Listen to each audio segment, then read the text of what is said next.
Halo semuanya, perkenalkan nama saya Sintika Yudiatanu. Saya dari Prodi Ekonomi Pembangunan dengan NIM 2510032.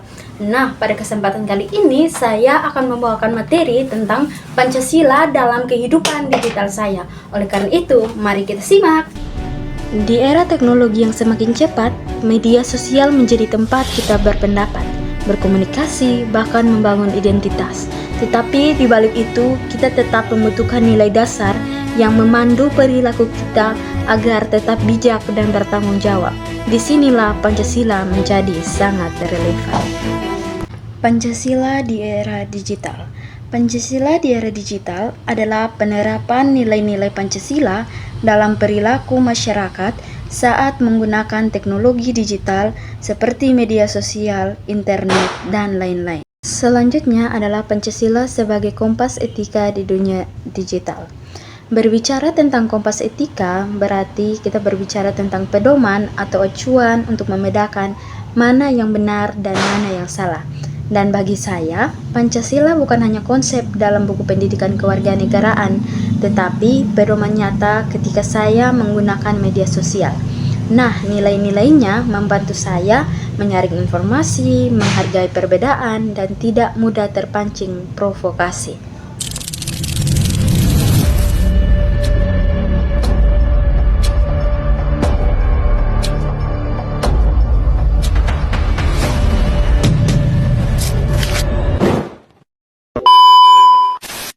Kemudian kita juga harus belajar beberapa contoh penerapan setiap sila dalam aktivitas digital. Yaitu yang pertama adalah sila ketuhanan yang Maha Esa. Nah, dalam dunia digital, sila ini mengingatkan saya untuk menghormati dan menghargai kepercayaan orang lain dan tidak boleh menghina kepercayaan orang lain demi terciptanya kerukunan dan persatuan di tengah perbedaan. Kemudian, menjaga tutur kata. Setiap perkataan yang keluar dari mulut harus dijaga agar tidak menyakiti perasaan orang lain dan tidak menimbulkan kebencian. Nah, kasus nyatanya, banyak konflik daring muncul karena ejekan terhadap agama tertentu. Nah, sila pertama ini mengajarkan saya untuk tidak menghina agama dan kepercayaan orang lain. Sila yang kedua adalah kemanusiaan yang adil dan beradab. Sila ini tampak saat saya menghargai pendapat orang lain dengan cara menyampaikan pendapat secara sopan dan beretika. Kemudian tidak melakukan cyberbullying dengan menghindari hinaan, ejekan, atau ujaran kebencian di media sosial. Kemudian berhenti menyebarkan foto atau video tanpa izin. Nah, kita dapat lihat kasus nyatanya adalah seorang siswi Indonesia pernah menjadi korban perundungan di media sosial setelah fotonya viral. Ia menerima komentar menghina fisik dan kata-kata kasar dari banyak akun. Instagram ini dinobatkan sebagai media sosial yang paling sering digunakan untuk melakukan perundungan atau bullying secara online.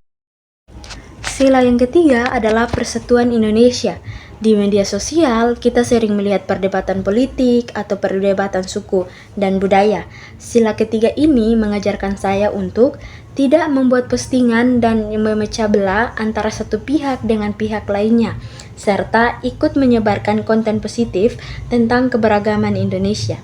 Kasus nyatanya, menjelang pemilu di Indonesia, beredar hoaks bernuansa SARA di media sosial yang memprovokasi masyarakat dan memecah belah kelompok berdasarkan suku, agama, dan politik. Sila yang keempat adalah kerakyatan yang dipimpin oleh hikmat kebijaksanaan dalam permusyawaratan perwakilan. Nah, nilai ini mengingatkan saya untuk berpikir kritis sebelum membagikan informasi. Dan saya belajar untuk mengecek sumber berita itu terlebih dahulu, apakah berita itu benar atau tidak.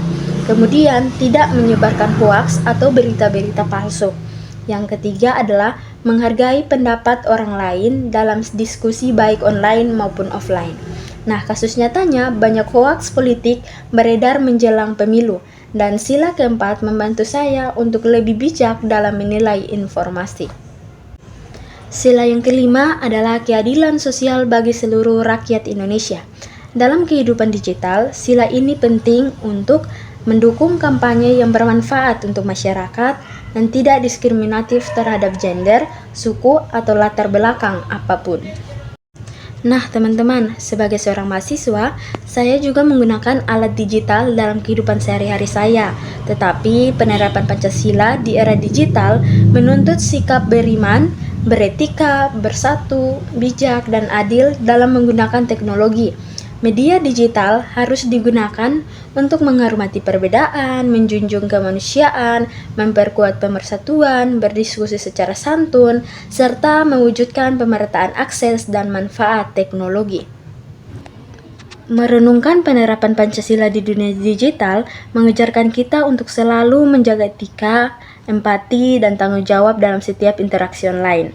Nilai refleksi ini menekankan pentingnya menghormati perbedaan, mencegah konflik, dan mendukung keadilan sosial melalui teknologi.